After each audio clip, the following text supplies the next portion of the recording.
Making headlines this hour, President Dr. Mohammad Muiz attends the award ceremony for Jamiatul Falah's Golden Jubilee Quran competition. A Chinese company has produced the first sample batch of canned tuna using Maldives tuna exports to China under the FTA agreement signed between the two countries. And foreign investors who have invested in the Maldives praises the Maldives, describing it as a favorable and attractive destination for investments.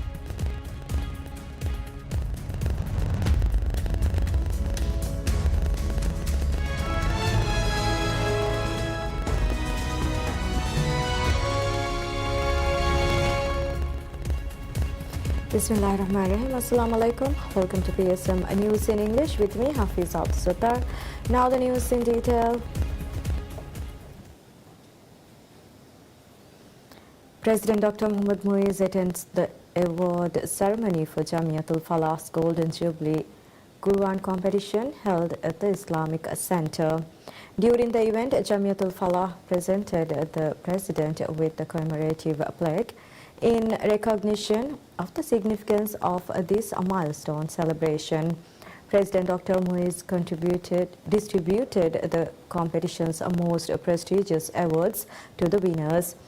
Jamiatul Falah, organizers of this Quran competition, the longest running competition of its kind, has a strong legacy in Quranic education. The organization also oversees the operation of Falah Preschool and Falah Quran classes. The government places great importance on enhancing the understanding of the Quran and on Quran recitation. In line with this commitment, the allowance provided to Hafiz was doubled in July, and efforts are currently underway to establish Waqf buildings designed to secure sustainable funding for the advancement of Quranic education.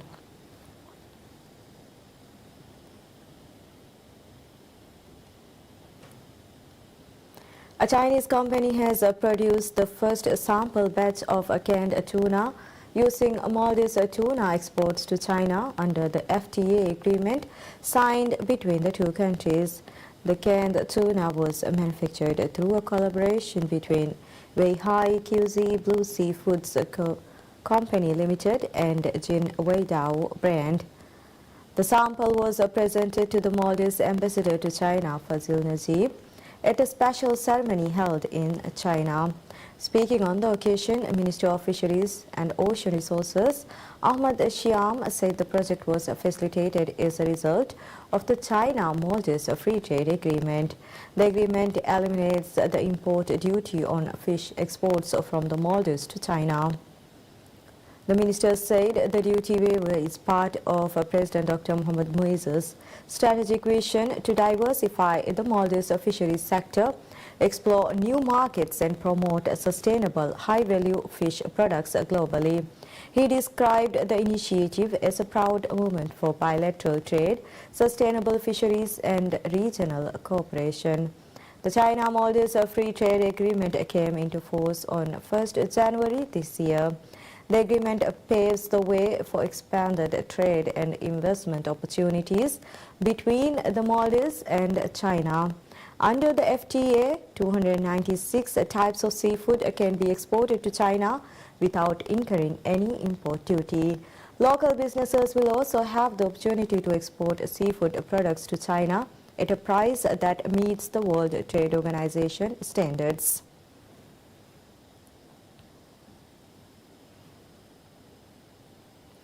Foreign investors who have invested in the Maldives praises the Maldives, describing it as a favorable and attractive destination for investments due to government cooperation and streamlined processes. The investors were speaking during a panel discussion at the Maldives-Singapore Business Forum recently held in Singapore. Thomas Adaemir, Managing Director of Ariel Bank AG's Asia Division, said the bank has provided financial backing to Maldivian projects since 2006. He said that over the years, the Maldives has been noted as a very active tourism market that receives a high volume of public tenders. He added this is due to the transparent and accessible bidding procedures and strong support from the government for foreign investors. So we have seen vast improvement in terms of liquidity, government support, and the 180 resorts you have are a solid base to continue development.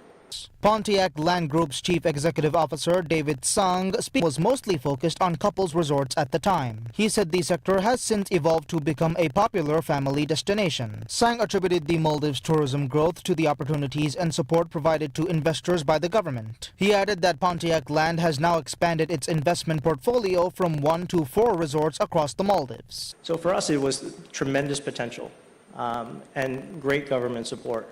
And our ambition was to really try to add value and create a larger scale project instead of just one island, one resort, to develop 4 islands and have 3 world-class destinations within 1 lagoon that would have privacy and exclusivity, but would also have connectivity amongst the resorts if you wanted slightly different experience. The Maldives-Singapore Forum was attended by both Maldivian and foreign investors. The forum was held to provide information to Singaporean investors on investment opportunities available in the Maldives. The government is holding business forums in various countries in order to increase investments in the Maldives.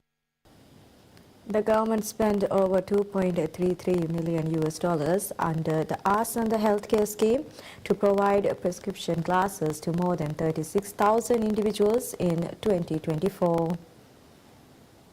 Financial support provided for spectacles under the Maldives healthcare system was previously limited, although having to wear glasses is often a result of vision changes linked to health conditions. Until June 1st this year, the government allocated $64.85 every 2 years towards the cost of prescription glasses. However, the market prices for even the most basic pairs are over $162. In addition to ophthalmology consultations and the cost to purchase a good quality frame and lens, individuals typically spend between $227 and $260 on their spectacles. Those with higher lens prescriptions often need to spend more to have their lenses made abroad.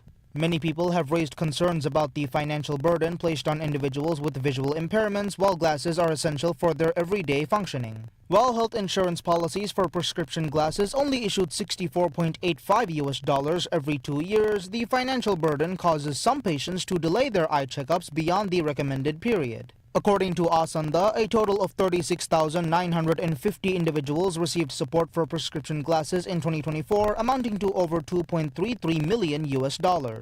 While patients' out-of-pocket expenses for glasses have not been formally monitored so far, the public has been frequently calling to review and revise the policies for spectacles. In response, the government has now increased the amount covered under Asanda for prescription glasses to $130. President Dr. Mohamed Muiz has announced that the Malay City Group of Hospitals will soon enter the eyewear market. With this, the Maldives will be able to offer prescription glasses at the same rates as neighboring countries. The president said the decision aims to eliminate the practice of profiting from essential needs.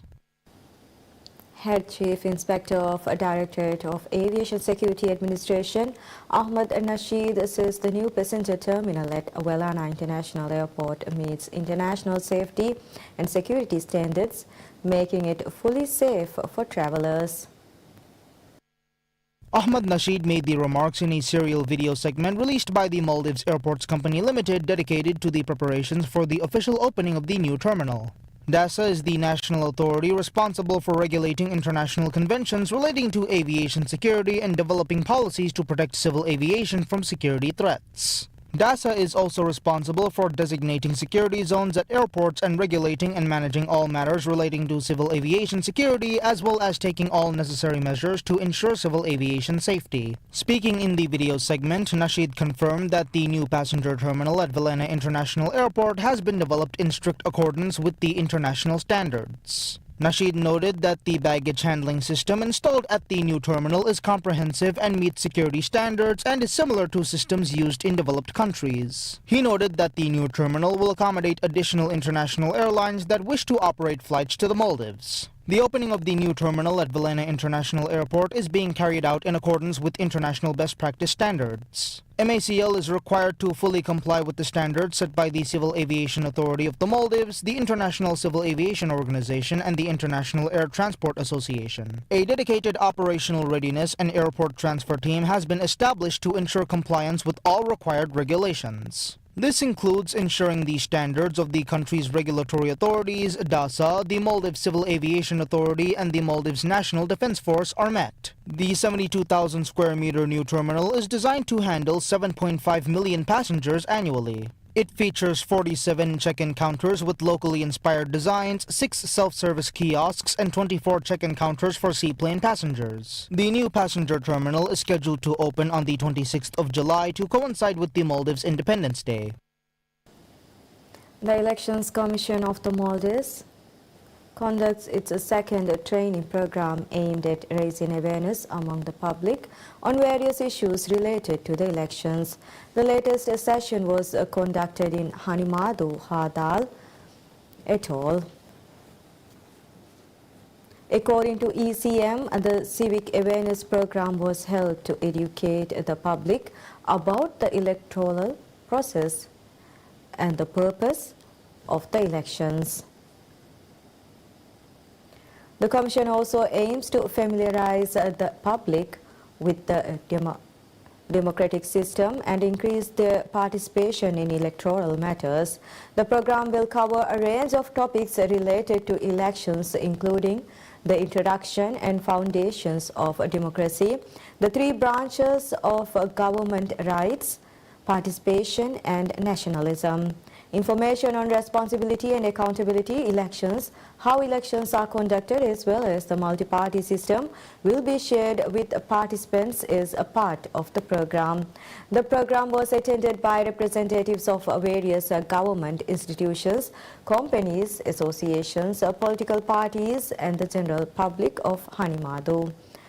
The ECM previously held a similar civic program in May this year in Fonadu, Lam et al.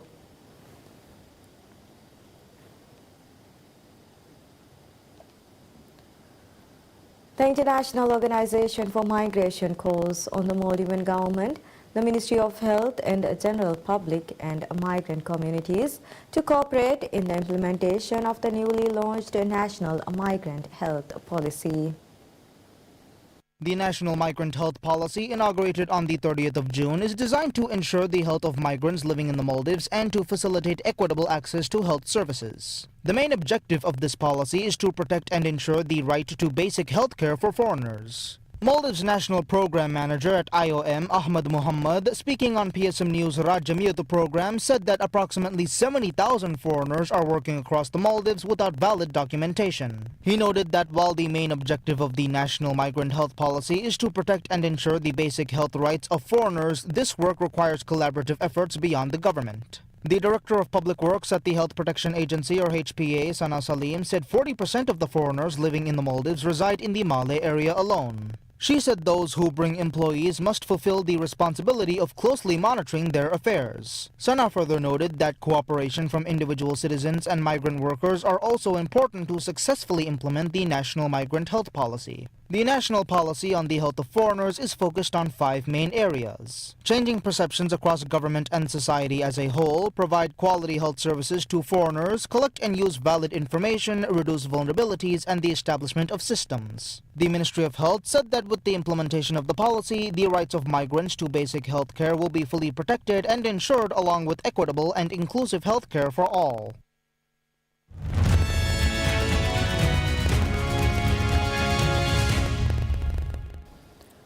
Brazilian President Luiz Inácio Lula da Silva stresses the importance of multilateralism during the BRICS Bloc Business Forum 2025. The BRICS summit is scheduled to kick off today in Rio de Janeiro. Brazilian President Lula advocated for economic cooperation between emerging economies in front of business people and representatives of the BRICS countries. The leader also called for an end to wars and conflicts around the world, saying that there will be no prosperity in a conflicted world. The BRICS summit, which is taking place between the 6th and the 7th of July, is expected to discuss issues such as poverty, climate finance, trade, and artificial intelligence. India's Prime Minister Narendra Modi is among the world leaders attending the BRICS summit this year.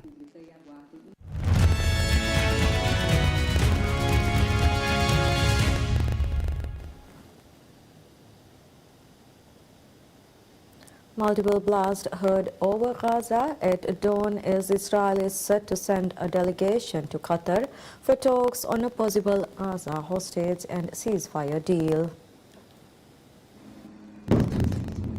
Within a span of 5 minutes at early dawn today morning, several loud blasts rang over the enclave, followed by thick smoke rising. Israel will send a delegation to Qatar on Sunday for talks on a possible Gaza hostage and ceasefire deal, although Prime Minister Benjamin Netanyahu's office said the changes requested by Hamas to a ceasefire proposal were unacceptable. Palestinian group Hamas said it had responded to a U.S.-backed Gaza ceasefire proposal in a positive spirit a few days after U.S. President Donald Trump said Israel had agreed to the necessary conditions to finalize a 60-day truce. But in a sign of the potential challenges still facing the two sides, a Palestinian official from a group allied with Hamas said concerns remained over humanitarian aid, passage through the Rafah crossing in southern Israel to Egypt, and clarity over a timetable for Israeli troop withdrawals. Iran's supreme leader Ayatollah Ali Khamenei attends a religious event according to a video carried by state television after reports that he was in a secure location since the start of a 12-day air war with Israel in which top Iranian commanders and nuclear scientists were martyred. The video carried by state media showed dozens attending a ceremony standing and chanting as Khamenei entered a hall where many government functions are held. For apparent security reasons, Khamenei had issued pre-taped messages during the war, which started on June 13th, and avoided public appearances. On June 26th, in pre-recorded remarks aired on state television, Khamenei promised that Iran would not surrender despite U.S. President Donald Trump's calls. Israel launched the air war on June 13th, attacking Iranian nuclear facilities and martyring top military commanders as well as civilians in the most intense conflict to the Islamic Republic since the 1980s war with Iraq. Iran retaliated with barrages of missiles on Israeli military sites, infrastructure, and cities. The United States entered the war on June 22nd with strikes on Iranian nuclear facilities. Iran retaliated by firing missiles at a U.S. base in Qatar. On the 24th of June, Israel and Iran agreed to a ceasefire after insistence from the U.S.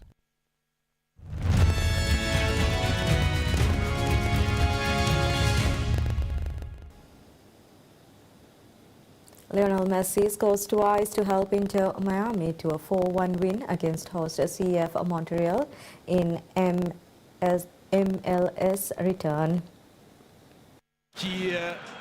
Inter Miami, playing its first MLS match in over a month, has won 3 straight. Prince Owusu scored the lone goal before putting a strike-through goalkeeper Oscar Ustari's legs into the back. His hands up to deny the visitors off a corner in the 13th minute, and 2 minutes later got his fingertips on a Jordi Alba chance to send it off the right post and out. In the 20th minute, Sirwa came off his line to the penalty area and slid to deny Tadeo Allende of a quality opportunity, and in the 27th minute came out to the top of the box to steal a chance from Telasco Segovia. Miami finally broke through in the 33rd minute. Messi fed Allende outside the top right of the box, and Allende took a couple of strides before firing a dart into the net to tie it 1-1. Messi then put Miami ahead 2-1 in the 40th minute. Coming up the right side, the Argentine cut inside toward the middle of the box and curled a low shot in the bottom far corner. Segovia made it 3-1 in the 60th minute when he fired a strike from outside the box that grazed the underside of the crossbar and landed in the cage. He took the ball from near midfield to inside the box, where he corralled the loose ball, and Messi... Tourists and residents in Shanghai braves the sweltering heat and Lego bricks. Shanghai's Meteorological Observatory issued on Saturday morning, eastern and central provinces are bracing for temperatures over 40 degrees heat wave. Despite the alert, entrances and attractions spanning 100,000 square meters. Staff handed out bottles of water to land parks around the world and the Shanghai Jingshan district local government.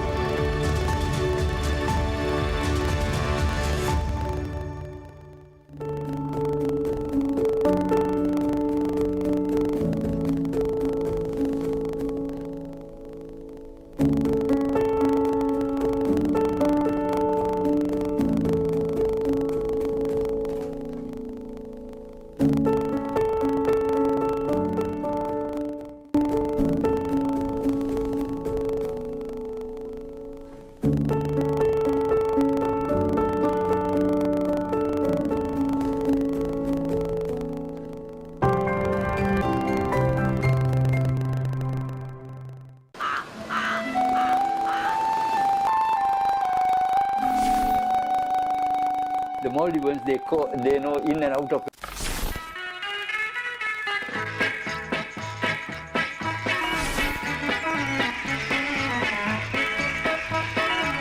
Ini ira satu surta cakap.